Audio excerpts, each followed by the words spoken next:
یہ سب تمہارا کرم ہے آقا کہ بات اب تک بنی ہوئی۔ السلام علیکم ورحمۃ اللہ وبرکاتہ۔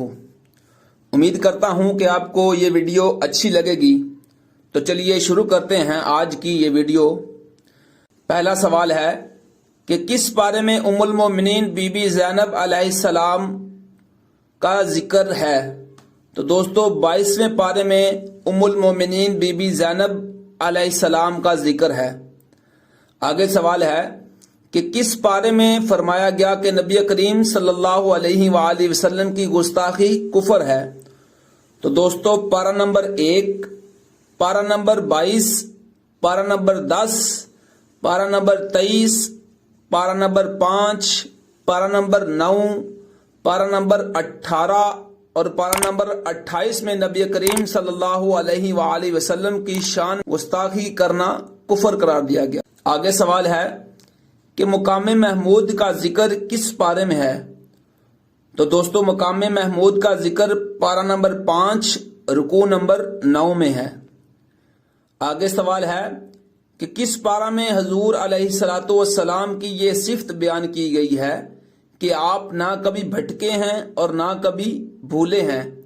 تو دوستو پارہ نمبر 27 رکوع نمبر 5 میں نبی کریم صلی اللہ علیہ وآلہ وسلم کی یہ صفت بیان کی گئی ہے۔ آگے سوال ہے کہ کس پارہ میں درود شریف پڑھنے کا حکم دیا گیا ہے؟ تو دوستو پارہ نمبر 22 رکوع نمبر 4 میں نبی کریم صلی اللہ علیہ وآلہ وسلم کی ذات و برکات پر درود شریف پڑھنے کا حکم دیا گیا ہے۔ آگے سوال ہے کہ مکہ معظمہ کی قسم اللہ تعالیٰ نے کس پارہ میں کھائی ہے؟ تو دوستو مکہ معظمہ کی قسم اللہ تعالیٰ نے پارہ نمبر 30 میں کھائی ہے۔ آگے سوال ہے کہ معجزہ شق القمر کا ذکر کس پارہ میں ہے؟ تو دوستو معجزہ شق القمر کا ذکر 27ویں پارہ میں ہے۔ آگے سوال ہے کہ عربی رسم الخط کس نے ایجاد کیا؟ تو دوستو عربی رسم الخط حضرت اسماعیل علیہ السلام نے ایجاد کیا۔ آگے سوال ہے کہ ناحق قتل کے بارے میں وعید کس صورت میں آئی؟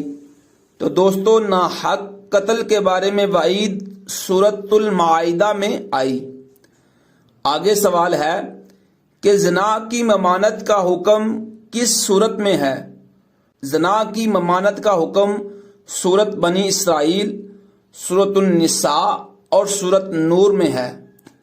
آگے سوال ہے کہ جوا اور شراب کی حرمت کا ذکر کس صورت میں ہے؟ تو دوستو سورۃ البقرہ میں جوا اور شراب کی حرمت کا ذکر ہے۔ اور آگے سوال ہے کہ سود کی ممانعت اور وعید کس صورت میں ہے؟ تو دوستو سود کی ممانعت اور وعید سورۃ البقرہ میں ہے۔ تو اس طرح کی مزید اچھی معلومات کے لیے اشفاق احمد کیلانی یوٹیوب چینل کو سبسکرائب کریں۔ اللہ تعالیٰ آپ کا حامی و ناصر ہو۔ السلام علیکم ورحمۃ اللہ وبرکاتہ۔